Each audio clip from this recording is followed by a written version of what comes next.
Welcome back, Mavs fans. This is Kirk and Josh. You are joining us for Pod Mavericks After Dark. It is just before 9:30 on February 22nd. It's a Thursday night. We're joining you after a week off because Josh and I decided that we're not going to do shit for the All-Star break. Welcome back, Josh. What's going on? Nothing much. Good to talk to you. Glad we're here. Glad we're here before 9:30 local time. So Mavericks get a 10-point win against the team directly ahead of them in the standings. We're talking before it's even 9:30. We just had a week off. I mean, how could things be better? Let's fucking go. I'm having a great time. Excited? Did you like that game? Excited. You weren't in Slack a lot, so usually I can get a sneak preview of how you're feeling about a game with your Slack post. But you were a little. You watched without Slack messages, so I'm kind of flying blind on how you feel. Well, so for complete transparency, there's the secondary reason why Josh and I didn't do anything for a week is I had to travel for work, and so I honestly was like, "Hey, should we do something?" You know, as I was and I was getting my ass chewed out at my real job because I made a couple of mistakes, and neither here nor there. But so we just sort of made the executive decision we're not going to record over All-Star break because I think we kind of had this stinker of an All-Star break for the NBA is multi years in the making because last year also sucked and so did the year before. There's just lots of sucking going on. So we just decided we weren't going to use our time to do this, though. It's funny. The NFL season ends and Dallas Mavericks interest turns on. Where look at the streams that we have right now. We're 2 minutes into our stream. We're 250 people. That just wasn't happening 6 weeks ago. We're really delighted everybody's paying attention, but now we're here. We're back. It's the 27 game stretch run. The Dallas Mavericks are now tied with the Phoenix Suns in the standings, and I think because they own the tiebreaker, they should be above them. But I'm not. They do own the tiebreaker. So I didn't really know how to feel about that game because it feels like this series between these two teams, there's just a lot of counter punches going on. And I'm, from a tactical point of view, if the Suns have Bradley Beal, that changes the math. And quite candidly, I'm not sure how the hell the Mavericks defend them. That's why the Suns have played better basketball as of late until Bradley Beal got hurt right before All-Star break. And, you hate to say, the Mavericks defeated obviously I think the Mavericks are the better team, but I also wouldn't want to play that particular Suns iteration over 7 games just because of how hot they can get. I mean, this was a really fascinating, really entertaining back and forth affair. This was the kind of game that the NBA was hoping for Christmas. This is why all of the Suns and Mavericks games are nationally televised, because when both teams are looking good, both teams look great. There were a number of points in this game where things could have swung the other way for the Mavericks. I'm really glad they didn't. And I think there's some things we can take away from this game, and I'm very curious to see what you think. I think the first thing I wanted to lead off with, and this is more maybe a little bit too micro instead of macro, because this isn't a general thought, but it just stuck out to me. There was a play in the third quarter with about three or 2 minutes left. I can't remember. And it's when Phoenix was it was after the Mavericks had that really big run making threes. They get up to like a 12-point lead, and then Phoenix kind of comes right back. They get it to 81-80, so Mavericks have a 1-point lead. And the Mavericks miss a shot. And if the Phoenix gets the offensive rebound, they're taking their first lead since halftime, basically. And instead, Daniel Gafford basically just chases this loose ball all the way to the corner, throws it kind of back to the middle of the court, and Josh Green kind of like teleports out of nowhere, grabs the loose ball, gets it to Kyrie. Kyrie hits the three. They're up 4. Yep. The Mavericks had a 2-possession lead the rest of the game. Like, Phoenix never had a chance to tie or take the lead the rest of the game. And I just felt like that was huge. Like, just the momentum of that play. I felt like the energy and effort, and this isn't even really X's or O's, tactics or analysis. The Mavericks just had a step on Phoenix in a way that we haven't seen consistently this season before the win streak. And yeah, some of that's injuries, but in terms of their energy, effort, hustle, whatever word you want to use, disposition, to pick a word from Rick Carlisle's vocabulary, I really liked how the Mavericks kind of set the tone a little bit. Basically from the second quarter to the end of the game. I just felt like their heads were really in it. There were, of course, that doesn't excuse, they had some mistakes. They didn't play a perfect game, but they played really solid. And I think their attentiveness on the defensive end, even though Phoenix still had a good scoring game, I thought made all the difference in this one. It's funny, the Josh Green play that you're mentioning, the Daniel Gafford, Josh Green, Kyrie Irving play you're mentioning, is really funny because Josh Green had absolutely shat himself like the previous 3 possessions and was a big part of why the Suns had closed that game, because he just lost his man. And it was nice to see, because he came out almost right after that play, which was very funny.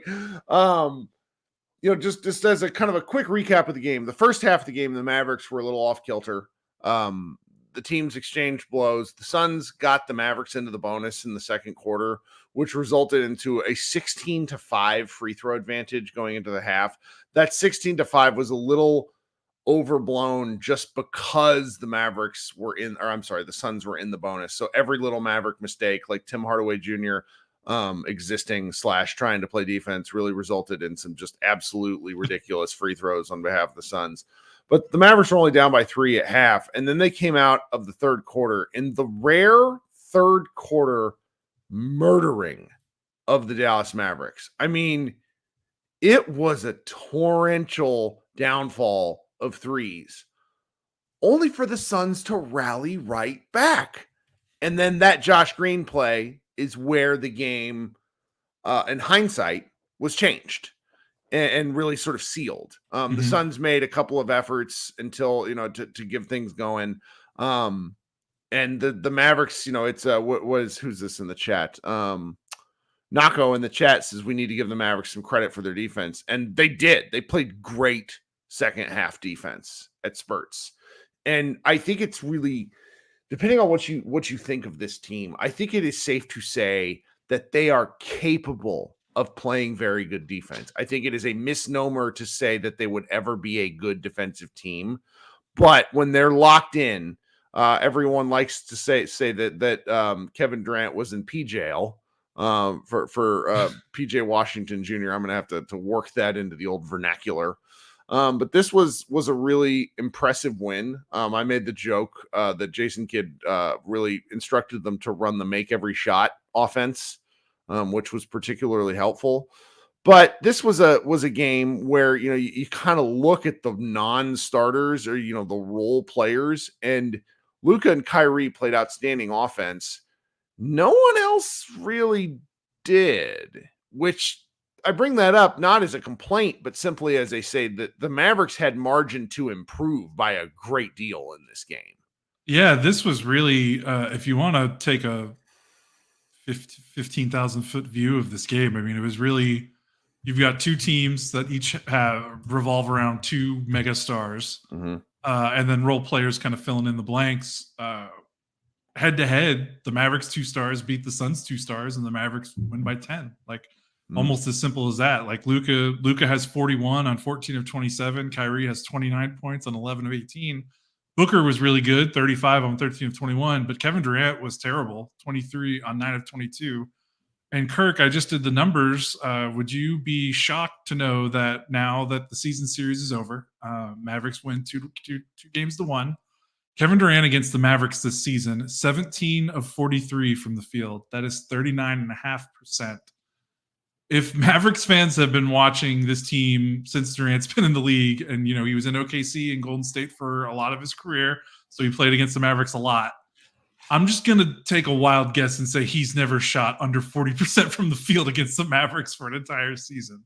I'm just going to take that shot. Maybe there's a weird season where he only played one game because of injuries or something, but that's pretty remarkable how consistently good they've been at guarding him, and also just how consistently bad he's been. He also had 5 turnovers as well. Like, that was huge. The Mavericks won the turnover battle. They had 10. Phoenix had 16. And then they were basically even on all offensive rebounds. So the Mavericks had more possessions in this game because of the turnovers. They were able to keep control of the ball, and I think that was important because Phoenix, when they did get their shots up, they were shooting pretty well. But yeah, the Dallas Stars outplayed the Phoenix Stars pretty handedly, and then Phoenix only shot 8 of 16 at the rim, which is big for Dallas. It's big in 2 ways. One, 50% at the rim is not good. So 8 of 6, like, that percentage is really good for Dallas. Also, only 16 attempts for the Suns at the rim.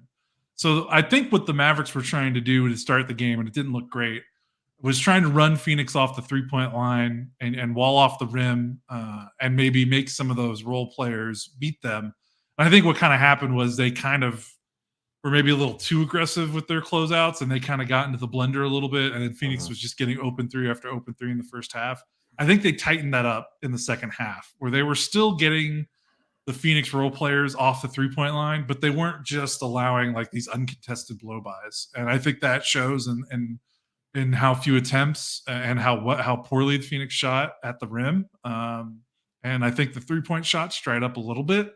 They still shot a pretty good percentage, but I think the rate went down in the second half. I'm not looking at second half right now, but that's kind of what it felt like defensively they did in the second half. And it helps, like, PJ Washington and Derek Jones Jr. and Josh Green. Obviously Green struggled a little bit defensively, but PJ and Derek Jones Jr. I felt were tremendous pretty much from start to finish defensively. Mavericks just have more options defensively with those tweener wings that they like. Maxey, Jones, PJ, Green. Like, this team has wings now. Like, how often have we lamented this team not having athletic, defensive-minded wings? Now they kind of have them. And now Maxey's not the guy who has to shoulder the entire defensive burden by himself. That makes a big difference. The PJ stuff is funny. I need my man to hit a catch and shoot 3 and not a like. I loved his like. Well, I'm just going to dribble. I'm going to dribble these 6 times and take my own Puget pull up jumper in transition. For those of you who are not familiar with the Jason Terry vernacular of it all, we'll circle back to that. All right, been about 12 minutes of the show. Thank you so much, those of you who are listening. If you could all do me a favor and head down and hit that thumbs up button, the like. There's over 400 people in the stream right now, which is pretty exciting for Josh and I. Every one of those likes matters. If you are down there, would you consider subscribing to our show? We're a mere 30 subscribers away from 2,500. I don't know what subscribers mean because I can't figure out who is and isn't a subscriber to this particular show, but I would very much appreciate your support. If you're listening on an audio platform, a podcast platform, please leave us a review. Please recommend to your friends.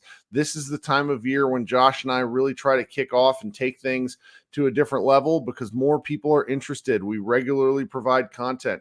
For those of you who are still here, we will be doing a secondary live fan show tonight that I will be hosting where you can come talk basketball with me about anything that has been on your mind over these last 7 days. I will try to do more and more of these as the season goes on. We only got 27 games left. I would like to maximize my opportunity to talk basketball with you, and I hope you are interested in talking basketball with me. Now, thank you for letting me shill. If you will go ahead and give a quick listen to our ad sponsors on the podcast feed, I would appreciate it because that's one of the ways that Josh and I make a little money, which makes this possible for he and I to do this as a side hustle. Thank you so much for your support, and we will be right back. Wow, I have such a bullshit radio voice. I don't know where that comes from. All right, so let's sort of talk about some things that were less than amazing. Okay. Can we talk about why Tim Hardaway is getting the rope he is getting? What do you think now that there's There's more optionality. Well, he hasn't been costing them games during this slump. So, Sure. I mean, losing usually is the biggest spur for lineup and rotation changes. Like, how long have we been doing this? How long have we been watching? Like, if teams are winning, coaches are pretty stubborn with their lineups and rotations. Like, I think as long as they're winning, I can't imagine this changing all that much. On the other hand, he's still, he took 9 threes. I know he only made one, but outside of Luka and every other role player PJ took 6, Josh Green took 5, Maxey took 3, and Derek Jones Jr. took 2. That was everyone besides Luka, Kyrie, and THJ. Like, his volume matters. I know Hardy it just sounds weird, though. I know. Like, I know. Can we give the guy some minutes? I mean, this is really rich coming from me. I've advocated Hardy get sent to like a labor camp. I know. But he's played well for about a month, and Tim just hasn't. And now there's not really. I liked him. Tim is a very important player in my Mavericks fandom, but he's not working, and I can't feel like I can't help but feeling like this is the basketball version of trying to make fetch happen. Yeah, and like I said, until they start losing some games, I just don't see it changing drastically. Maybe it's a little bit different. He's so bad at defense, though, man. I know. It's tough, but his volume matters to a degree. Obviously, like, you have to make some. Like, you can't just chuck 10 threes every game and shoot 30% over a 7-game stretch, which is kind of, I think, about what he's doing right now during the win streak. So yeah, he's in a bad way. He needs to make some shots, because that's what he's here for. Like, now that they've got Washington and Gafford, and Maxey's looking healthy with his cyborg toe, and Josh Green is playing well, like, they've got options on the perimeter now that they don't need THJ to be anything more than to just shoot a bunch of threes and make a bunch of threes. Like, that is his primary role. I suppose I would like to see just less rope.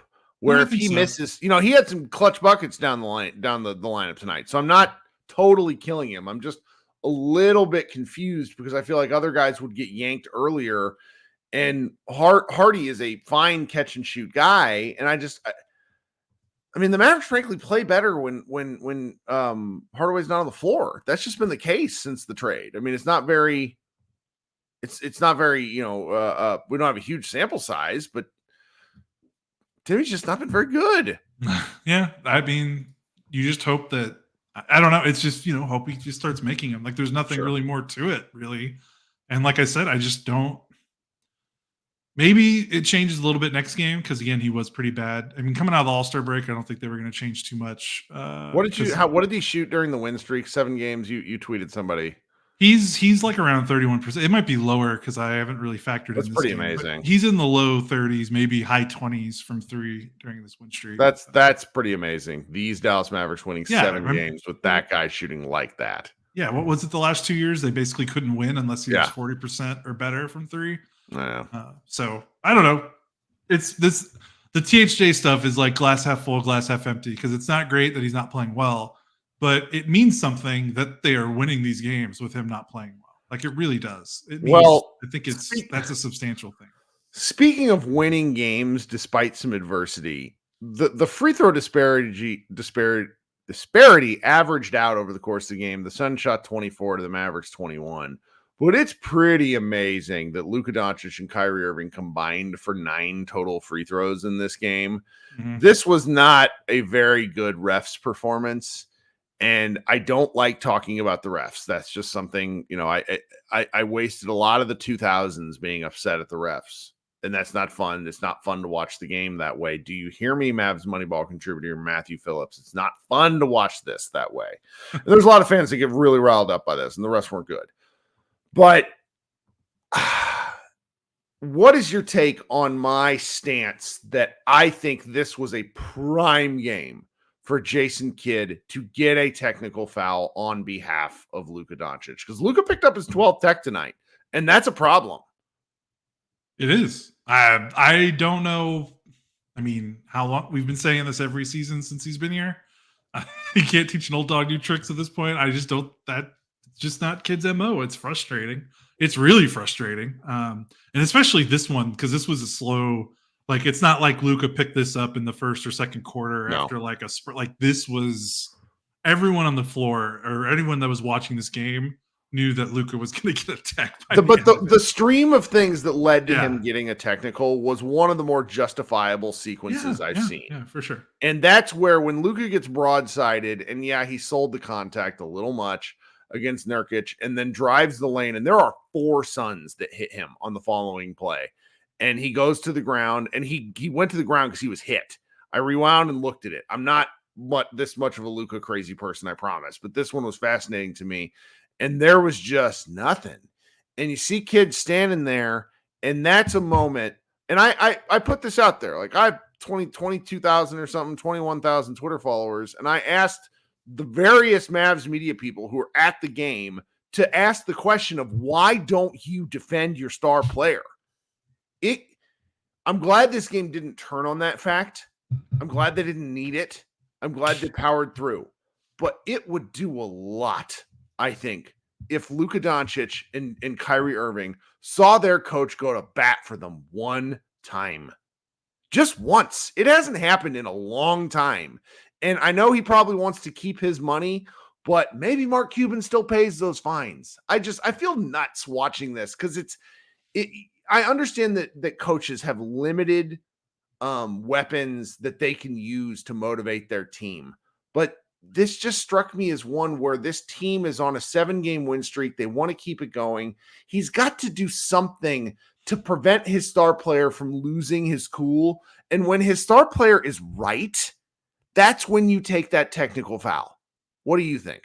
No, I think so. I mean, that was one of the things I appreciated about Rick Carlisle when Rick Carlisle was here. And trust me, like, I know we haven't been doing this podcast that long, but if you've been reading me at Mavs Moneyball, there were certainly some things that Rick did that drove me nutty. So this, but yeah, that was the one thing that I always liked about him. I don't know, we can't quantify it. Like, if a coach sticks up for your player, does this act change? Sure. What does this actually change? So we don't know that, but at the very least, it'd be nice if we don't have to worry about Luka hitting that 16 technical limit every season. Like, he's well on his way. He's going to miss a game. Like, at that point, and like, do you want it to be a key thing? And so Yeah, Billy, fantastic screen name. Billy Coward says, why would you defend Luka? It would validate why he complains all the time.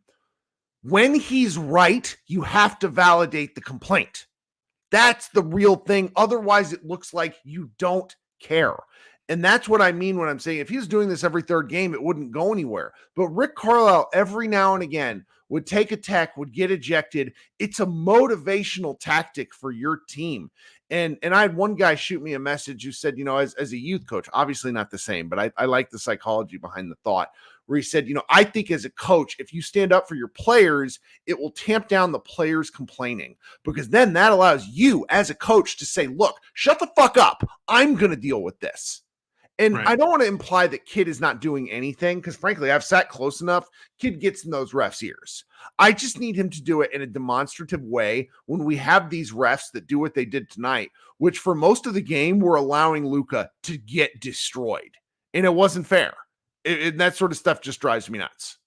No. But yeah, it wasn't fun, especially, like I said, it wasn't a sudden tea. Like, we all were watching this game, and it was was going to happen. It was such a slow burn. It was so predictable that he was going to get a tech sometime in the second half, just the way the game was being called. But you kind of hinted at it while you were talking about this, that I thought is a pretty nice point.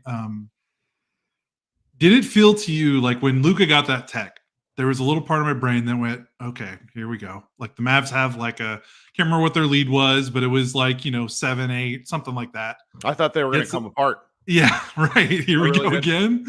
And they shut the door after that. Like, Luka, to his credit, like, I didn't see him lagging in transition defense too often after that. I didn't see him behind the play a lot. I mean, he still complained, but that's going to happen. But it didn't. How many times have we seen Luka get a tech and it like takes him out of the game for an extended stretch that lets the Mavericks opponent back into the game? Never happened. The Mavericks pretty much controlled the fourth quarter from the start to the end. They entered the fourth quarter up 5, and they win the game by double digits. So I thought is that a breakthrough? I don't know. Or is it a one-time thing? We'll see. And I'm here slandering Kidd to a point. And I think Kidd and the coaching staff, along with the players, deserve credit for weathering that storm and pushing through. I'm simply of the opinion that the season is long. It's emotional. There are points when you want to make a point, and I will lose my mind if the Dallas Mavericks, during a key point in a playoff series, something bad happens because Jason Kidd is standing there with his hands in his fucking pockets. I can't argue that. I'm sorry. I am not here to watch the coach. I am here to watch the guys in uniform. They are the people I support. Sorry, that's the way this goes. People who stand for coaches, GMs, owners are fucking weird. I want to watch the Dallas Mavericks. I want to see the basketball go through the hoop. I want to see them lift the Larry O'Brien trophy. I don't care if you don't like my criticism because I want to see the Mavericks win. That's what I want to see. And so I don't want these little margins of error to go by where we wonder, if they had only done this thing differently. Because there's a number of those games this year. And this is why I think they've really turned the course since the trade deadline. And they're playing fantastic basketball with margin for growth. What do you think? Yeah, I think so too. I mean, there's still some tweaks they could have made defensively in the first half. They gave up 63 points, and we saw in the second half they played much better. So, yeah, I mean, PJ Washington still can't make an open three. Like, there's a lot of meat left on the bone. Derek Lively only played 16 minutes and was kind of a non-factor in this game, and you still beat a team ahead of you in the standings by 10 points. Like, well, let's talk about that. Why Lively? That was kind of the probably, and this is more important than any of the kid-based things. Well, I guess kid plays a part in this. Why is Maxey getting playing time as the 5? What's going on there? I think tonight, Nurkic only played 20 minutes. So the last time these two teams, and he's literally their only big. Like Eubanks is their backup, and he plays like he's not a big. I mean, he's a big, but he's not a real backup center. Raphael says Maxey spaces the floor, and I'm like, what on what planet? Did you see him shoot threes tonight? I didn't. Made one. Okay. 1 out of 3. No, I know. I'm teasing. But I think what happened. I really earnestly don't remember all 3 3-pointers. I don't. The one he made the one he made was in the second half, so that was nice. Mm-hmm. The last time these two teams played, I don't think Kyrie played. And that was the game, in January. Mavericks got whooped. That was a painful loss. That was a national TV loss. Yeah, and there was no Kyrie. I just wanted to double check. Sorry, I was kind of stammering here. But yeah, so Kyrie didn't play, and the Suns went small, and they played Okogie as like the 5th guy with no center. I mean, technically, like if you want to call Durant the center, that's kind of what they did. And they kind of ran the Mavericks off the floor when they did that. But I think the reason why that mostly happened was because with no Kyrie, it makes sense to play a small, quick lineup that can trap Luka and rotate behind and run spot up guys off the line. Because when Kyrie was out, and I think Exum wasn't playing either, or without Kyrie, this team just doesn't have a lot of off the dribble juice. And especially before the trade deadline, they didn't have PJ Washington. So it was much easier for the Suns to go small because they weren't really worried about the size disadvantage because they were like, we're just going to trap Luka. We're not scared of Maxi Kleber or Josh Green or Derek Jones or any of these guys beating us off the dribble from the 3-point line. Like, we're going to trap and rotate, and we feel like we've got the foot speed to keep up. But this game, the Mavericks did have Kyrie. And I think Vogel just kind of was like, okay, well, it worked last time. Let's go small again. And the Mavericks cooked them up when the Suns went small because they tried to send 2 at the ball to Luka when Luka would take a dribble in the 3-point line. And when Kyrie's on the floor, you just can't do that. Like, if Kyrie's playing like Kyrie should play, it's impossible to play that kind of defense. He was so good tonight. I know. Yeah, he was phenomenal. So we haven't even talked about how good him and Luka were. I know. We can get to that. No, it's fine. So what I think had happened tonight was the Suns went small and Kidd matched the small ball with Maxey at the 5. Did you think he was effective? Because I think I'm just sort of curious because Lively's on a minutes restriction. A couple of people pointed that out. I just think Lively is not. I think Lively's more mobile than Maxey. I'm sort of confused by this. Like, Maxey is not the athlete he once was night in and night out. There are nights where he has it. I felt like he got burned a number of times tonight as the 5. Yeah, because he was guarding Durant like at the top at the 3-point line. Like my favorite version of Maxey is when he is on the back line, being able to rotate and guard the rim and then switch when needed. When he's like your primary, like, hey, you're picking up Durant in the half court without a screen, like, before a switch or anything, like that's the part where it's a little troublesome. And that definitely happened a couple times. But him and PJ, I thought, played pretty well in the fourth quarter defensively. It was a mixed bag. I thought there were moments when they played the 5. I think when Maxey went to the 5 in the third quarter, that's when the Suns got that lead to 81, cut it down to 1.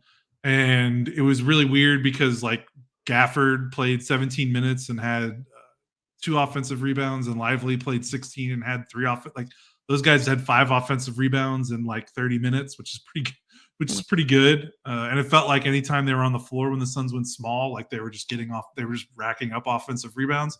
So that was a little, I would have liked the Mavericks to use their size advantage a little bit more in those situations. Sure. But they did close the game pretty strongly defensively with Maxey at the 5. So it was a little uneven. Yeah. I think they figured some things out after halftime or after the third quarter. But man, how crazy it is to say, I wish the Mavericks could have emphasized their size advantage. Yeah. When's the last time we've said the Mavericks have a size advantage? Yeah. Well, I mean, I just happen to think like Lively is a pretty freaking mobile defender. Yeah. They just trust Maxey closing out the shooters right now, or that's a coach vet rookie thing, I think, right now. Yeah, closing out the shooters versus closing out the takes. Yeah. Yeah, I can see that. I don't mind it. I mean, they won. It's more. Yeah. I mean, if Maxey would have, if that Maxey at the 5 lineup would have played the fourth quarter like it did like some stretches in the third, we might be having a different kind of podcast. But they turned it around in the fourth quarter, and I thought him and PJ together they played a really nice defensive tandem game. Let's talk about the PJ defensive game. What do you think he did tonight that was really effective? Just being long and just staying in front of his man, not giving up. He's not the bulkiest dude, and I thought one of the things that I was worried about with him being in Dallas was, is he going to get bullied a little bit one-on-one situations?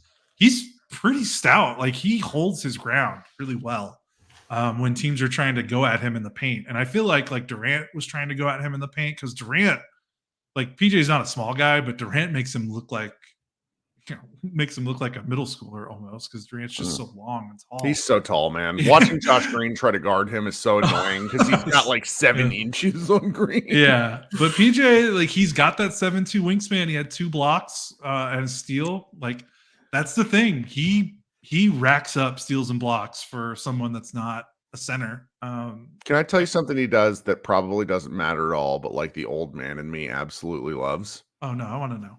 He gets his hand up late on closeouts. So he actually contests well. Well, let's say he's like 15 feet away, and he's like he's the second or third rotation, and he's trying to close out to a shooter. He gets his hand up. It probably doesn't matter because NBA players are incredible. But one thing that Kristaps Porzingis and Luka's a little better at it now, but for the longest time is like when they knew they weren't going to make the rotation in time, they would just sort of like slough and go out there. And PJ gets his hand up, he jumps, he does something stupid, he makes a little like move and gets his hand up, and it's like the old man in me for effort-based defense loves that stuff. Yeah, and I think that's been the thing with him. Before the trade, it was like, he's got the tools. Like, you look at his steal and you look at his block numbers in Charlotte, and granted it's in Charlotte, but like a guy 6'7", basically averaging a combined 2 steals and blocks per game. Like, that's pretty damn good for someone that's 6'7". And it was always like, okay, well, he can obviously make splash defensive plays. Can he play consistently in the half court?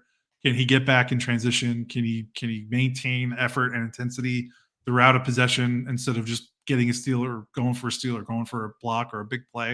And I think so far in this small handful of games, he's shown that. Like, he's looked very locked in, despite the fact that he's not really, his offense has been okay, but like the fact that he's still playing pretty high level defense, and he's 14 points, 9 points, 3 points, 12 points in his 4 games. Like, because usually guys kind of, guys play a little bit better defense when they're making shots. That's just kind of psychological thing. Like the fact that he's still pretty locked in defensively, even with his offense kind of petering out a little bit, being a little inconsistent. I think that's a really good sign. Oh, and by the way, Luka had 4 steals and he stripped Durant, I think, once or twice. He had active hands. Active hands. I mean, it's very fun watching an engaged Luka on defense because he takes it personally in a way that's very productive and not petty.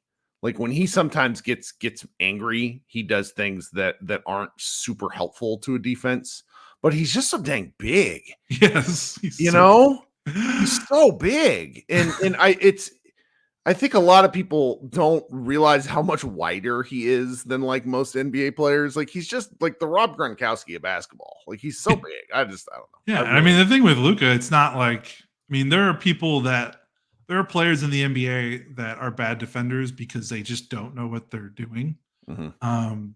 I think the Mavericks might have 1 or 2 guys that are like that on this roster still. Sure.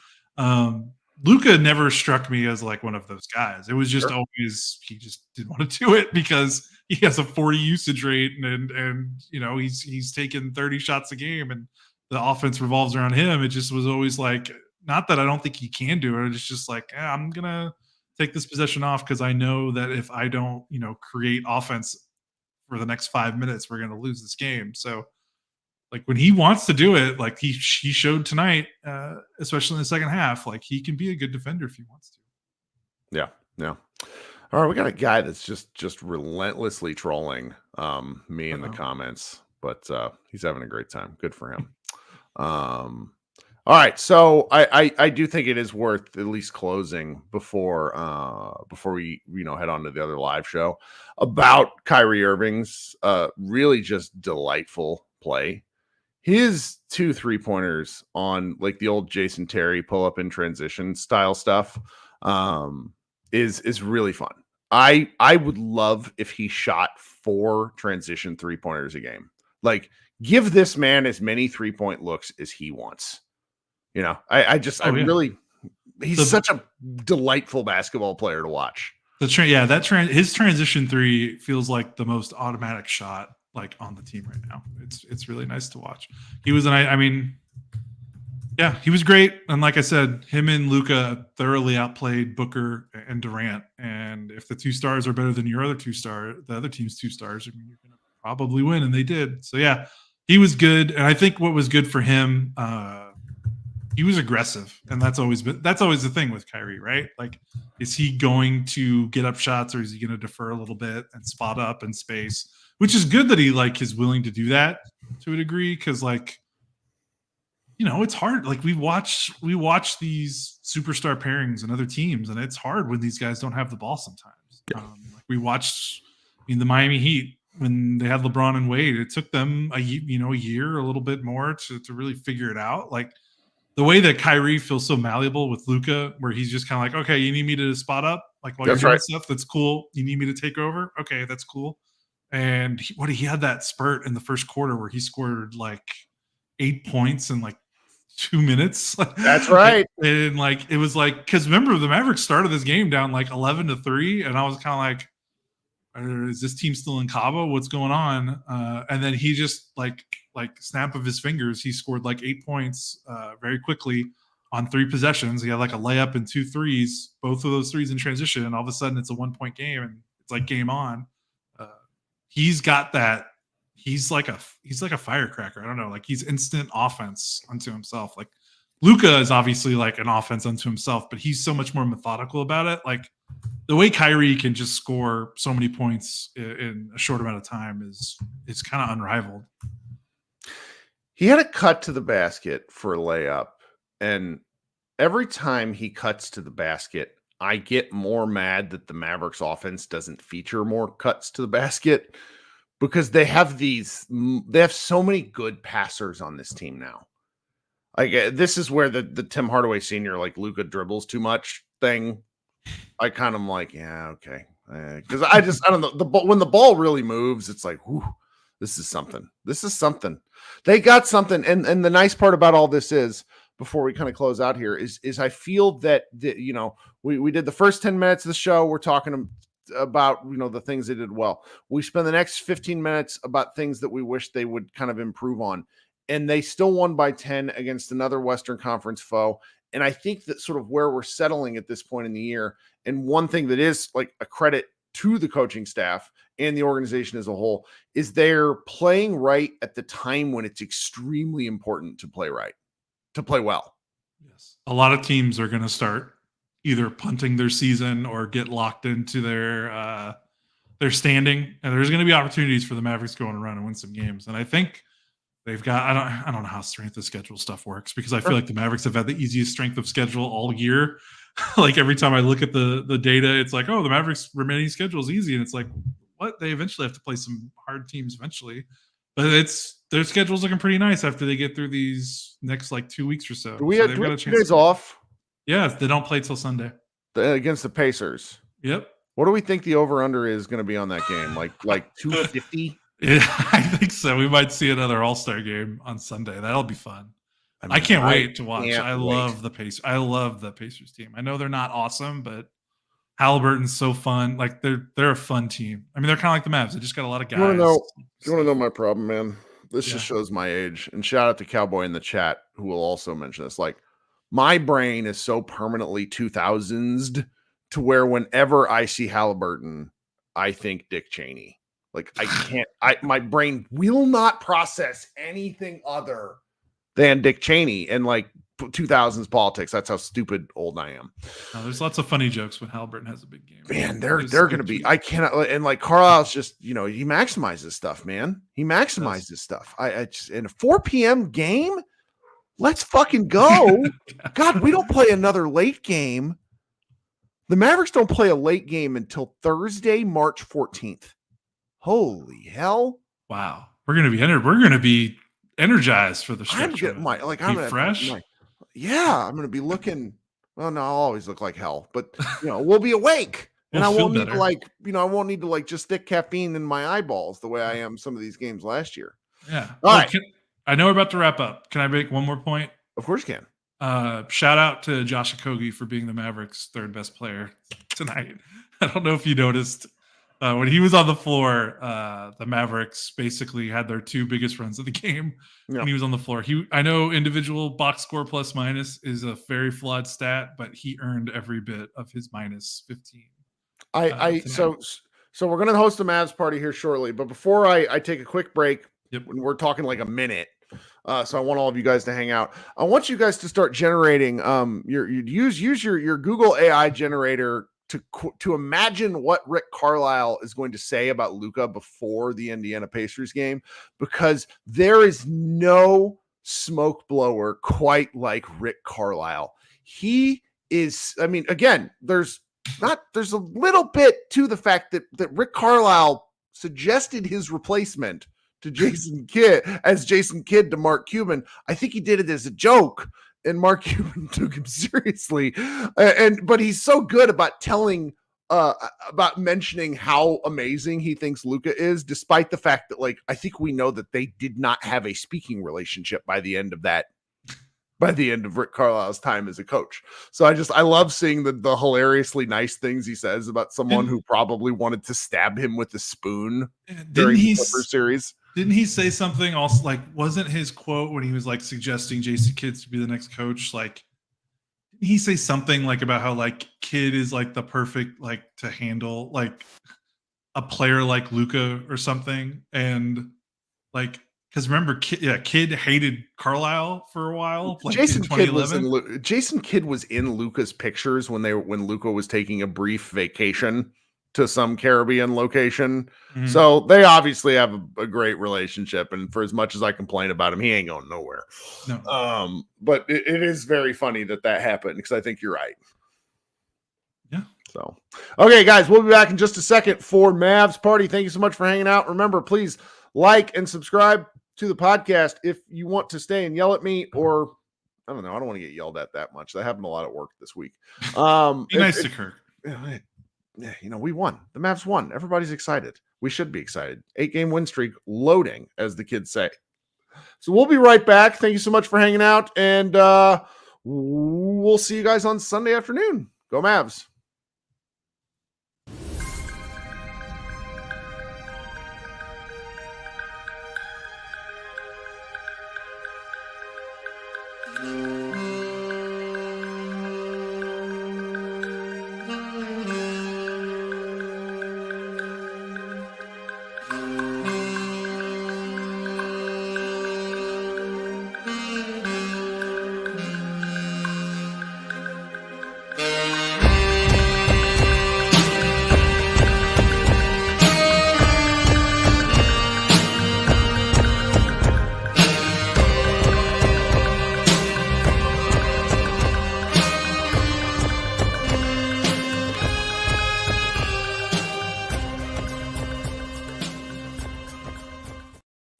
Welcome back to the Strangest Mavericks post-game show.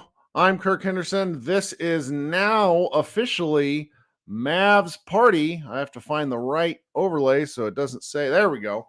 I'm Kirk Henderson, editor-in-chief over at MavsMoneyball.com. I run Pod Maverick with Josh Bowe and the crazy cast of characters who enjoy joining us on this show regularly, ranging from our other contributors over at Mavs Moneyball to anybody else that feels like joining the show. Now, those of you who are here live on YouTube, there is a pinned comment in the chat which you can click to join the show.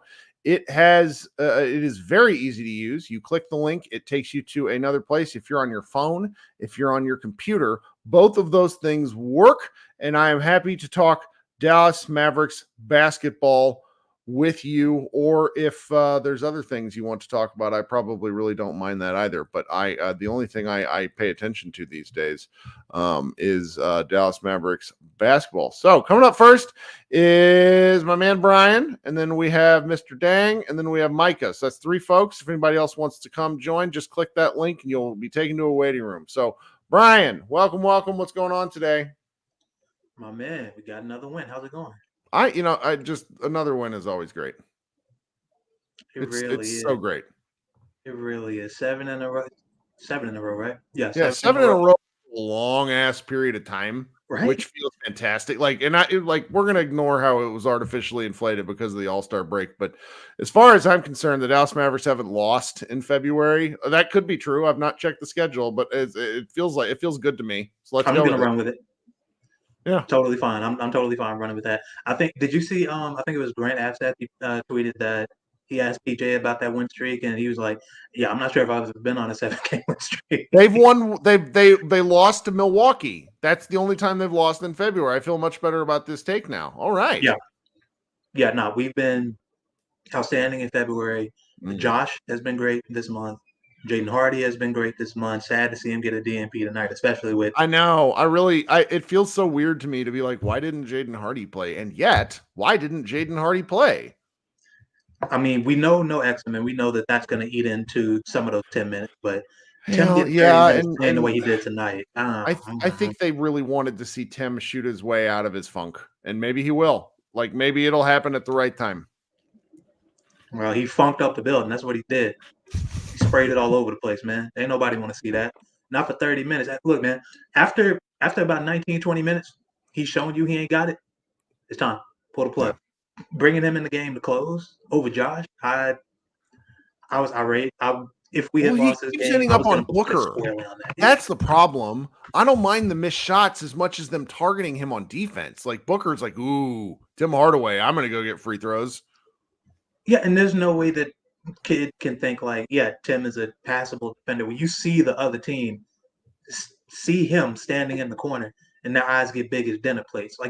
Come on, man. And I genuinely think that in his head, he thinks that Tim is a fine defender. And but we don't have to dwell on that. The 7-game win streak, 20-9. I think that's the record that we have to get to over these last 29 games after the All-Star break to really have a chance at getting the 5 seed and holding it, or even creeping up into the 4 seed. We probably would have to win some more games.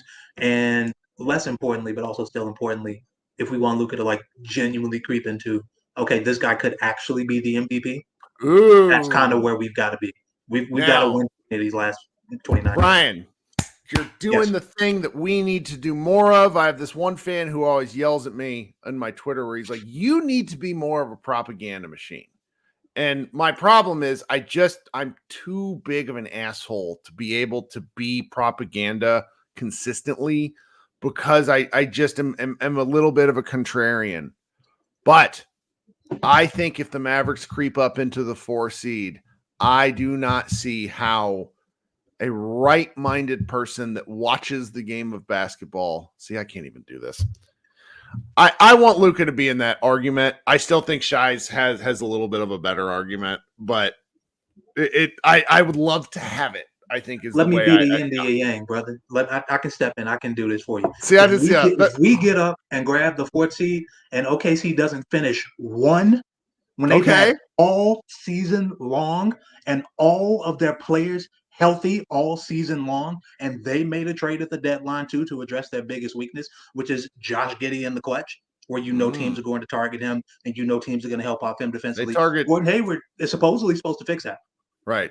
And so what they, instead of bringing in more youth to help combat Josh Giddey, they brought in a very old man to play some basketball who hasn't played much ball in the year 2024. A very old, very well known as like a stout Iron Man kind of guy. That's Gordon Hayward, right? Right. Really will last knock the on whole. wood. I want him to stay healthy. He'll last the whole postseason. Certainly will. So they do that. They make these moves to shore up one of their weaknesses. They didn't shore up that other weakness that we exploited because we beat their ass when we saw them right after the deadline with one of our centers healthy. And I'll back up at that. So if y'all got all this going for y'all have had the narrative going all year long. Shea, his point differential, even though the point differential is going to look like that when you don't have a competent playmaker coming off of your bench, where we do, because we have the Kyrie with bench units. We had the Dante Exum with bench unit lineup. So we had a point guard organizing the team, even if it didn't look great all the time. We had that. So I feel like that's a big difference. And like Luka's point differential is on-off numbers and Shea's, but whatever, that's to the side. You've had all of that going for you all year long. If you don't finish with the 1 seed, it's over. I don't care. And guess what? If you want to be in real contention for it next year, and if you want to be in real contention for it next year, you better not lose in the first round. Don't lose in the first round, especially not the. I like this argument. Now to pivot away from facts and or propaganda, depending on your point of view. Reggie Miller said something that made me want to put my foot. Reggie Miller said a lot of things that made me want to put my foot through my television. But one thing that I don't like, all right, so I am pretty regularly critical of Kidd because I just get frustrated. But one of the things I thought was absolutely insane that he said was, well, Jason Kidd, it was like in the second quarter, maybe it's the end of the first quarter when Luka got his second foul and Kyrie came back in. And he goes, Jason Kidd has just recently started making sure that one of Kyrie or Luka is on the floor at all times. And I remember thinking, what? That ain't fucking true.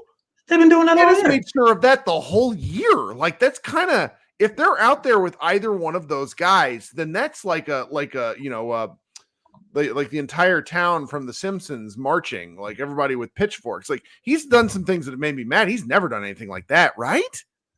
No, that's absurd from Reggie, but that's not even my favorite Reggie thing that he did tonight. What did he do? What else did he do? I ended up tweeting about it. I think you tweeted about it too in the moment, where obviously Luka got mauled on back-to-back plays right before he ends up getting the tag. He throws the ball to the ref. I guess if you want to say he put some heat on it, he didn't really, but whatever. Threw it to the ref. The ref caught it, leaned back, flinched, and T, right? Jason Kidd, hands in pockets, whatever. And it's just funny that turned into Reggie turned into like Judd Apatow. He could have killed him. And meanwhile, what was that happened on the other end? I think. Oh yeah, and then Grayson Allen open hand palm strike Luka in the face, and he was like, "There's a little bit of flopping going on here." I'm like, "What is that? How is it? Use your eyes. How is that what you saw in both of these instances?" Luka, like the one that was reviewed at the end, where Luka basically pulled the coolest WWE flop I've ever seen him pull, where he hit himself with his own hand. No. Or a different one. That was Grayson's hand. No. The one with Grayson. The one that was reviewed. Yeah, the lariat, man. Right there. That was Luka sold that thing. He sold it, but he goodness. got hit.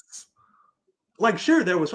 I'm not even saying Reggie was lying for saying there's flop in there, but like, you gonna give him that he could have killed him for passing the ref the ball, and then Grayson Allen came through with the WWE spinning lariat right to the face. Like Luka sold it, but come on, man. That's what I mean, because he clearly hit Luka in the face, but Luka sold it. That's what. Sure, I mean, that's what you're supposed to do. Like that. The rules incentivize you to sell it. Sure. If it keeps tricking the refs, keep doing it. Sure. No. You're right, man. You're right. What else you got for us? Just happiness, man. We're winning. The team is good. My heart is full. We are tall and normal size. We're not even normal size. We're tall now. That's such a weird feeling. We are tall. We are long. We are like beefy with like PJ on the wing and like Gaff in the paint. Oh, one last thing, and I think I saw you tweet about this too. The Gafford block that was reversed and wasn't called a block and turned out to be a foul, that was real no buckets in my paint. And I appreciated that. I understand why people are like, we can't call him the landlord because reasons. But no. Like, what do we like? We got to get to work. That was some get out of my house type thing. Yeah, he was doing the Lord's work. And again, kid criticism earlier aside with the specific thing, I like the challenge because there's something about watching that block over and over again. I would be, and I don't know this, but I would wonder how hard he attacked the paint the rest of the game.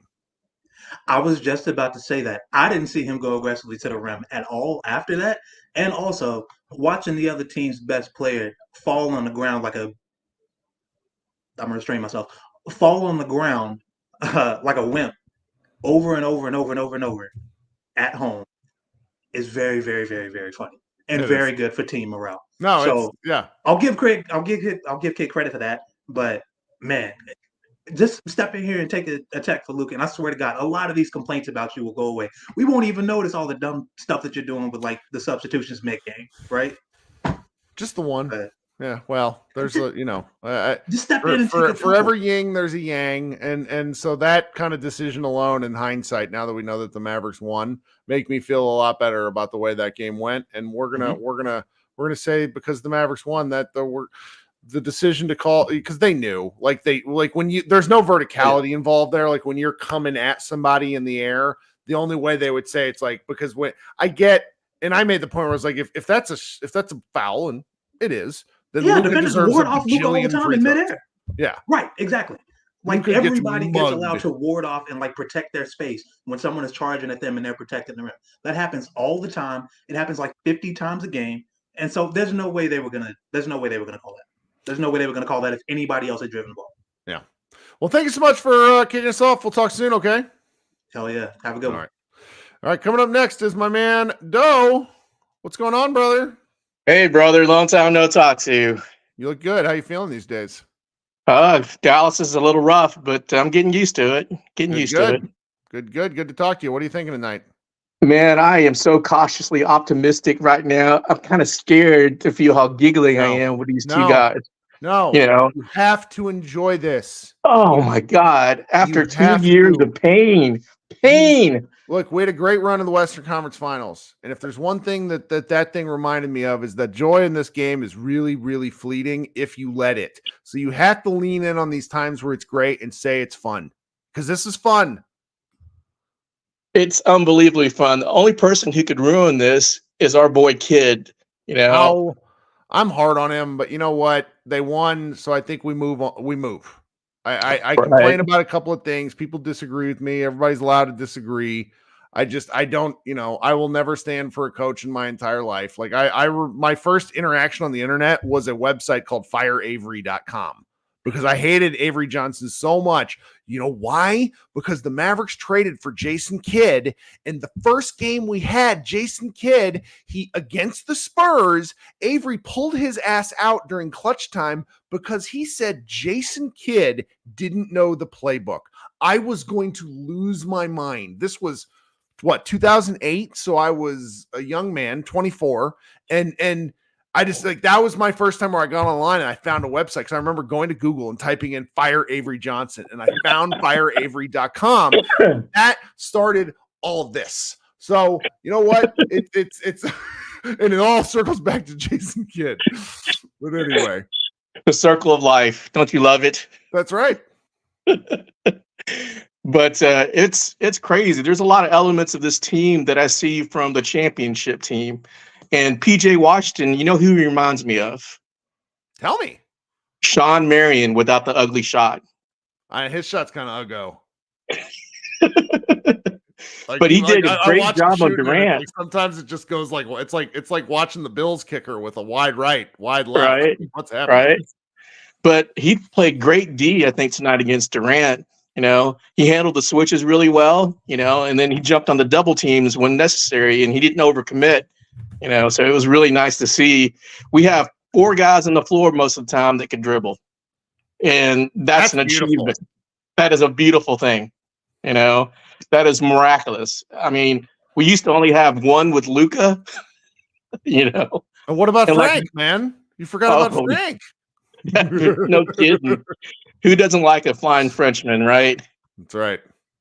But I'm cautiously optimistic. You know, I'm trying not to be overly optimistic, but Sure. I'll take it. I'll take it. You know, this is unbelievable. This is euphoric.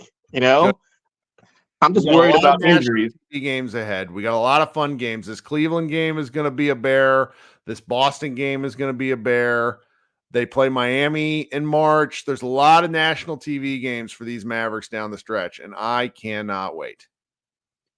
Well, hopefully we'll see primetime Luka because he seems like he gets up for these primetime games. That's right, man. That's right. Yeah. We got anything else for us?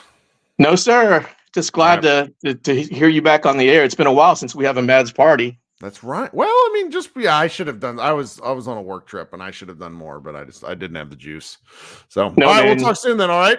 It's all good. Thanks a lot. I appreciate the work that you do at Mavs Moneyball. Thanks, Thank guys. you so much. Appreciate it. Talk soon. All right. Captain Crunchy, I'm not going to say the last part of his name, says that Sean Marion has the Beyblade release and let it rip. And I find that hilarious because I know what Beyblades are because I have to play with them with my child from time to time. All right, we got 3 callers remaining. I got to go in order of the time they hopped in the room. We got Micah, we got Brandon, and then we have Roger Staubach. Oh, we got Karam joining too. So we're going to fly through some people, and then I'm going to post this and go to bed. Micah, what's happening, friendo? Kirk, what's going on, man? Yeah, it's been a hell of a week, so I really needed this. Yeah, I had a real tough day the other day. My dog got out when I was about to go to work. Killed one of my neighbor's dogs. Hit my neighbor. So he got taken to the pound. I don't know what I'm going to deal with outside of that, but at the end of the day, at the end of the day, even with whatever comes legally or civilly, more than all, I miss my dog. It's just like, I catch myself looking for him and then forgetting that he's not here, and then it's like, I'm sorry to hear that, but Micah. I'm glad the Mavericks gave you yeah, life happens. That was a great game. Yeah, KD was in PJ. It is real. Like, we just need to have this discussion about this guy, what he has been able to do as just a long defender. And I just feel like he's excited that he actually gets to show that part of his game on a team that's trying to win. So it's funny. You can see. I cannot act like I knew a darn thing about PJ Washington before he played for the Mavericks, and I'm not even going to try. And when my friend Talk Franco, formerly of Mavs Moneyball, now D Magazine, was very skittish on him as a defensive player, that influenced my thought process because I respect Frank. I respect his talk. But Josh Bo was another person I obviously respect because I work with him, was very kind of just into the concept. And when two of the people whose opinions I really kind of appreciate the most just in day-to-day in my life are like, this guy has something. I'm really glad that it worked out because we've just seen so many things not work for the Luka era Mavs. And damn it, if we weren't due. But look, Kirk, here's the thing. Like, a lot of people forget about it because of how bad they were offensively. Charlotte was seventh in defensive ranking last year. Really? Yeah. As long as Mark Williams and PJ next to Mark Williams was locking stuff up. I thought it was funny, like PJ video from when they beat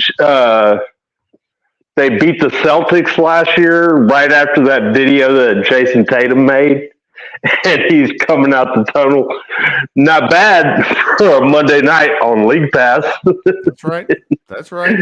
So yeah, like it's fun. It's just like I love how the new players are like embracing the rivalry. Like it's just Because this, like, if we're being honest, this is the only real rivalry, like a true, as far as like these teams do not like each other, and it's a straight up battle every time they face off. Yeah, Like I would say the closest thing that the Mavericks have past that is maybe the Timberwolves. I think there's a little bit of just feistiness there because it's a styles make fights kind of matchup. But the Suns and the Mavericks are definitely an old school. And when I said, God, I nearly said like an old school mid 2000s. What a gross sentence, mid 2000s being old school. Stop it, Kirk. Yeah, Kirk, stop. Yeah, that's right. I was in the military at that time. Stop it. Right. Michael Luntz in the Twitter comments asks if you're drunk, and no, he's not drunk. He's country.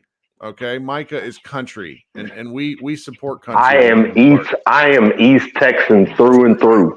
All right, what else you got for us? Last thing, as a closing thing, as an East Texan, I just want to say somebody from my area is the best quarterback in the league. Feel good. Let's just end it with that. Feel good about this Patrick Mahomes feller. Think he's going to make it in the NFL. So, anyway, Michael says his apologies. No, it was too funny. I love that comment. That's why we have comments. This is the best part. Micah, we'll talk with you soon. All right, man? All right, man. Have a good night, Kirk. You too. All right, coming up next, my man, Brandon. What's going on, Brandon? Kirk, you, Mike, and I have something in common. We're old. Patrick Mahomes went to Tech, and I'm from the Panhandle, so. Okay. See, Texas is a big old state. It's big old state. East Texas to the Panhandle is like 11 hours of driving. Kirk, you could drive from my hometown to Houston, and it is further than getting from my hometown to Denver. Yes. That's crazy, man. But Kirk, listen. So I feel like kids should try to motivate the guys by, pointing out some of the stuff that's been said about them. They've been getting dragged. They've been getting dragged forever. Subliminally by ESPN. Oh my goodness. I mean, though Tim Legler has them fourth in his. So we outside of ESPN, most of ESPN, yes, but Timmy Legler. We support Tim Legler on this show. He says they're fourth in his what do you call it? Teams that can win the championship. Anyway, I interrupt you. Sorry. Yeah, that's crazy. Legs used to drag him a long time ago, but Amino has them that used to drag him too. But CBS Sports, ESPN, I mean, they just even some of the Dallas guys drag him pretty hard on the radio. But think about this, Kurt. And just the NBA in general, I would say that, the NBA don't believe in them because a lot of these teams are getting flexed in. I was thinking that tonight was a flex game, but it probably wasn't. But think about this. A lot of Cleveland games are getting flexed in. Sacramento, Lakers, all of those teams this year are getting flexed in. And interestingly enough, Memphis games are getting flexed out. Sure. You would think with Luka and Kyrie, they would want to flex those games in. I think there's still a chance for that, man. So I'm looking at the schedule right now. Now, removing NBA TV games, the Mavericks have games, 9 national TV games out of the next 26. That's pretty good. That's 1 out of every 3. And that's without the NBA TV games? Yes. So I hear what you're saying though, because so we get these schedule updates pumped to us from the NBA. Those of us that are I don't even know how I ended up on some of these email lists. Right. And so I think there's still plenty of opportunity as the year goes on with that. The NBA likes having that flexibility. They want to have those games that matter on their schedule. So it's like when the Mavericks, I think the rescheduled Golden State Warriors game is sometime in April. Like that's going to be a national TV game. I firmly believe that. The games like like you were saying, like the Minnesota games, Dallas games, the Phoenix and Dallas games, I would flex those in because it seems like the NBA they put certain teams on a pedestal, and now that Cleveland is like the hot team, Cleveland, Boston, it's the regulars. Even though the Lakers aren't the best team, Cleveland, Boston, the Lakers, right? A lot of these teams are getting flexed in. They're getting a lot of national coverage, but that 7-game win streak isn't a joke. No, and they're playing good basketball. They're still the best, still the best third quarter team in the league. low That's right. turnover rate. They're a good team. And, Kid, to me, I feel like there should be a talking point like, hey, guys, they're counting us out. Kind of look at what Kuzma said and look at what, Dinwiddie said. And, Sure. let's go prove these guys wrong. But to me, he's just so passive. And I know you don't like barking on Kid a lot, but it just seems like he's so passive. No, I was pretty bad on him in the main show that Josh and I did, to the point to where I chased off like 3 or 4 commenters who were like, "What's your problem?" I'm like, "Well, I don't know. I can't help myself. That's my problem." But to me, Kirk, something has to be done about those takes, because this is literally after All-Star break, and he has 12 takes. Yeah, that's a lot. It's a lot. That's a lot. Yeah. Brandon, thanks so much for joining us. You got anything else? That's it, Kirk. Thank you, man. All right. See you Sunday. I hope. Talk soon. See you. All right. We got 3 people left. Look at me. I can't even read. All right. We got Roger Staubach. What's up, Roger? What's up, Kurt? How you doing? Hey. See now, for folks, y'all, like, this is why we have Texas is such a beautiful state, because the accent ranges are just as big as the state itself. We got a lot of, and Roger here is to help us. So what's going on tonight? What are you thinking? Well, I'm a city boy, so I'm not going to have some of the East Texas accents going, but it's okay. I do have one question. You got the cup. So what are you thinking? Well, I got the old school Cowboys when they were a team and deserved a sort of bourbon cup, hook 'em horns. But what I'm thinking is, and this is the question I have for you, is obviously if Luka and Kyrie get injured down the stretch, that's catastrophic. Yep. Who is that other injury that you would consider is the most that leaves us the most vulnerable? I'm personally thinking Lively at this point, because he just brings something that maybe it's a teenager injury energy, not injury, but energy that he brings. What do you consider? And the other question I have is, what is your liquor of choice? That's all. So the injury question is a great one. This Dante Exum one, just sort of hanging out, is a little bit stressful for me, because I think he brings an element to the team that they could also use. But it's got to be one of the 2 centers, because the fact that we can run either one of those guys and we don't have to see Dwight Powell's apparently very handsome face with the sport goggles, I can't put a value on that. You know what I mean? So that's a good take by you. It's the center one would really worry me. I actually think the Mavericks could survive a 10-game absence from Luka or Kyrie at this point. I think the team's built that way. The center, I think, would almost be more drastic, because it when they're small, they're kind of really easy to score on, like the paint scoring. So that's for me. And then the liquor question is a really good one. So I grew up here in North Texas. I went to Coppell High School. I was a terrible athlete, so I never drank in high school because it made me worse. I go to Pepperdine, which is a small Christian college out in California that has like a dry campus rule. So I never really learned how to drink till I was in my 20s. I didn't really like beer. So I tend to drink like clear liquors. I tend to drink like your vodkas and your rums. And it's not the best. I know I'm a sissy. I had the real problem. I can't drink whiskey, because my dad is a Jack and Coke guy, and he used to drink like the top like 5th or 4th of a Coke can and pour Jack and Coke in that. So when I was 8 years old, I took a swig of a Coke can, not realizing there was Jack and Coke in it. And it has been nearly 35 years, and I still cannot stomach the smell of Jack Daniels. So all whiskey is wasted on me. I feel bad saying that out loud, makes me a bit of a sissy, but what are you going to do? All right, man. We'll hook them, and let's go Mavs. That's right, man. Thanks so much for joining. I hope you come back. All right. Dodang in the chat says, what about Mad Dog? If you look up what MD 2020 actually stands for, it will blow your mind, though. I mean, we're old, and it is not Mad Dog. That's just what we call it. All right, Crom's coming up next. Crom, what's going on tonight? How are you? I am doing well. How about you? I am feeling great. What's going on tonight? What are you thinking? 2 things. One, excuse me. Can you hear me? Yeah, I can. You sound good. Okay, cool. One thing is I don't know how to describe it, but this team feels different, right? Sure. It just feels like a different team. Kind of like the 22 season. Was it 22 when we went to the Western Conference Finals? Yes, it was. And that was the year where, like, January 31st, Tim Hardaway gets hurts his foot, and then the Mavericks proceed to win, like, 7 out of their next 10 games for the entire rest of the year.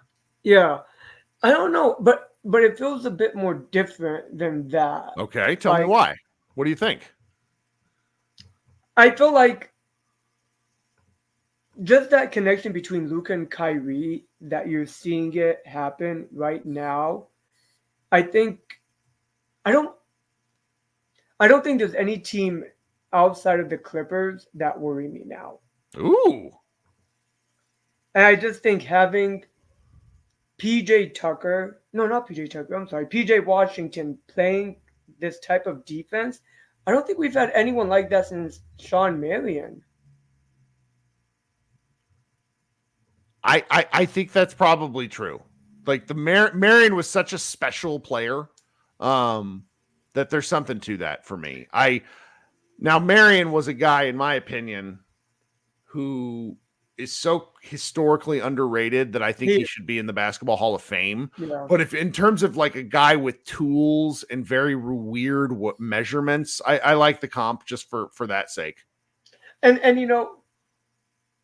the thing that makes this team even more dynamic is the fact that PJ Washington, you don't have to rely on his offense to be successful. His defense is so good as it is right now that you're not really caring about his offense. And I'm a big PJ Washington fan. I watched him in college. I watched bits and pieces of him in Charlotte. He's never played this type of defense in Charlotte. Yes. I mean, and that goes to show you kind of how basketball teams are constructed, to where if you're playing with guys where you fit, you can make a difference in a way that's never been seen before. I mean, this is elite defense. I've never seen this in him. Not even in college. He was good in college, but not like this. This is different. And I mean, Luka's hot. Kyrie. I mean, where was this Kyrie in the beginning of the season? I'm okay with that. I would rather have it now than not have. I would rather have it now than get it early and not have it later. Like, I know Bradley Beal wasn't playing, but just seeing Luka and Kyrie go against Booker and Durant, two of the most offensively gifted specimens. Sure. And just take their heart out and make Durant look human. And I mean, we were down by 11 and we destroyed. Well, again, Luka hates the Suns, so. But I don't know. It just feels different for me. I don't know. I don't think we're going to win a championship. But I mean, when did we ever have two big men clog up the paint in a way where players can't even score on us now in the paint, right? I like the thought, and you just reminded me of something, because you keep saying something that tickled something in the back of my brain. There was a book that came out 2013, written by the Tickets' Bob Sturm, called "This Year Will Be Different," and it's a revisitation of the Mavs 2010-2011 season. And there's really something to like, the book is amazing because it just really takes you back to the season in a way that is hard, like reminds you details you probably would have forgotten. But this was, I like what you're saying. I'm working my way towards it. We still got 26 games left, but the feeling, it's great to have a feeling that things are on the upswing. Can I say one more thing? Sure. Okay, so I think it was, I don't know if it was Brown Townsend or who's the commentary? Mark Followell? Yeah, I think it was one of them. They tweeted that the last time the Mavericks had a 7-win streak was when they won the championship. They went on the last, I think, 30 games, 7, 10, and 12. Okay. I We like already it. have the 7. We already have the 7. I don't know. I'm hyping myself up too much. I mean, I'm just excited, I guess. We haven't had a 7-win game. What did we have? 7 No. wins when Brunson. Well, they won 7 games, and then Luka died. That was what happened because the 60 game, like the 60 point, 20 rebound, 10 assist game against the Knicks, like that was where things just went sideways after that. I'm pretty sure that was 7 games, not 6. So it's like, this is great. This is really something. And I mean, I think we can win the next 4. Yeah. Yeah. I think we can. I think something special is happening. Yeah. I like the feeling. It's good to be swinging up at the right time, Crom. This is fun. Yes, sir. Let's fingers crossed everyone is healthy and I think, it makes it even more scarier when Dante comes back. Now you have that third ball handler, and before Dante got injured, he was a pivotal. You could play 5 guys who who could starting. dribble. Yeah, you could play PJ like small ball 5 if you Yeah. wanted to, and play 5 dudes who could dribble. I don't think they do it, but he's pretty amazing. with Kid, you never know. Yeah, that's right. All right, man. All Talk right, soon. thank you. All right, Krishna, welcome to the show. What's up, dude? You there? Let's see if Krishna can hear us. Like, I can hear you. It doesn't show you as muted. All right, can you hear me? There we go. What's up, man? Good. How are you? I'm tired, but not that tired because it's not 1 a.m. We're having a good time. That's good. Yeah, prefer this over. Oh my God, I can't imagine if this had been a loss. But God, like it doesn't feel like it's been that long since the Mavs have played basketball. Obviously before tonight, but it really has been a week, and it's good that they kept the momentum up from the 6-game win streak. And I get all the, I don't want to say criticism, but all the points around, these were not good teams. But again, if we compare this team to last season, this team could not even beat bad teams, much less beat the good teams, which they did on occasion. And I think it's just a huge positive that this team has kind of come around, and it went through that very tough stretch in January, honestly, which was just brutal in terms of not just injuries, but who you were playing. And it's gotten out of it for the better. And the team has just looked a lot better. Like, it's been these past 3 games. I think people have probably mentioned at this point, Tim has not been shooting the 3-ball well. Even the team as a whole isn't really shooting the 3-ball the same way they had been at most of the point through the season. But, you're scoring far more in the paint. Like, the scoring diversity is just way better. And oddly enough, you can rely on your defense in a way that I just don't think this team has ever been able to do. Even that 22 team, which we talk about their defense all the time, I don't think it was that they relied on their defense. It's that they could play defense when they needed to. Whereas this team has, I think, a little bit more as a higher side playing defense. And PJ Washington has been that. Like, I know people, maybe more casual fans, will look at PJ Washington's like offensive numbers because those are the things that are always going to be easy to get from a stat sheet. That's right. But his defense has been awesome for this team so far. Like being like a wing point of attack defender essentially, and he's been really good in that role, has been just crucial because even in later on in the game when Luka is getting hunted or whatever, the teams can't do that the whole time. Like, I think there's an over exaggeration with, like teams are going to hunt Luka and Kyrie. Like, yeah, they're going to do it, I think, in moments and spots, but no team has that many players that they're going to do it for 48 minutes in a row. No, it's just not and this Mavericks team is built for both speed and power, to where I think if you were to play a grinded out basketball game where you're trying to wear those two down, it's an interesting strategy. Could work.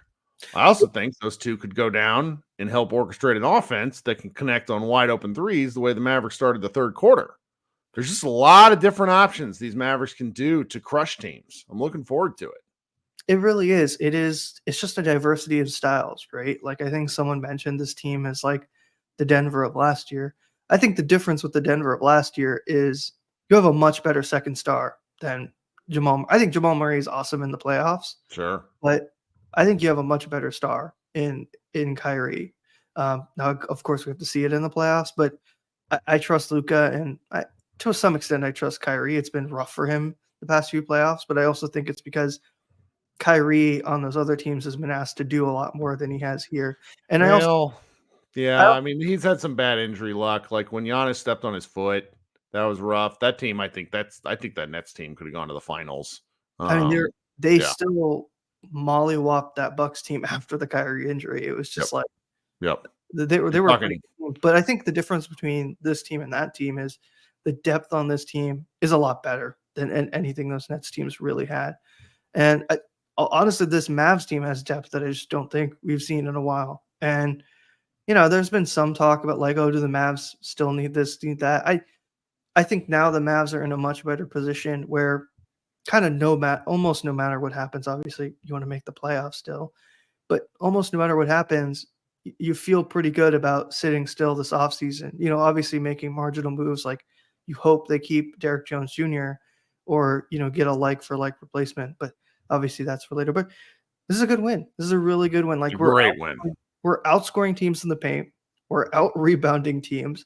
And we're in the position where other teams did to us, where it felt like we only could play small ball. And so other teams would be like, okay, we're just going to play a center. Like, you're just not going to be able to deal with it. And now this team has the ability to fight like styles with styles, right? It felt like beforehand, the Mavs were like fire. And so they had to just continuously put fire just to win games. Yeah. And now it's like, okay, well, if we have to fight fire, we have water. It's like if we have to fight water, we have whatever. Yeah, like, they have more than just the ability to play hard. Exactly. I mean, I think about it like there was this missed outlet pass, but Luka had an outlet pass to like Lively, he got fouled on it. But it's like that kind of stuff. Like we just wouldn't have seen that last season at all. And the fact that this team can play well in the half court, like I trust this team to play in the half court. I trust this team to play a transition game. And now I trust their defense a lot more than I have. It's kind of even crazy to imagine that. And it's weird that this is still one season. Like this is a very different team, even from the beginning of the season or even the preseason. Kirk, like I was reading on Twitter, it's like so funny to think after we lost to the Timberwolves, we all thought like this was over. And this is great. It's good stuff, man. Really good. Thanks for carrying us out of here. We'll talk soon. All right. Yeah, absolutely. Take care, Kirk. All right. We'll be back Sunday. I don't know if it'll be a late game. So the Mavericks play at 4 Central Time, which means hopefully some Slovenian fans will get to see the game live without having to stay up super, super late. I'm not sure when Josh and I will go live. So he and I both have small children. Is 6:30 to 7 for me is when I start to put the infant down. We'll see. I like doing these shows as quick as I can because that's when I really have that's when I really kind of am still going. So, all right, been a great 90 minutes. Thanks so much for hanging out with me. If you could do us a favor, leave comments on all these shows, like the stream, subscribe to the show. We're getting very close to 2,500. Everybody likes random milestones, things like that. This has been a great time. This has been Kirk Henderson of Pod Maverick and Mavs Moneyball. We will talk to you soon. Go Mavs.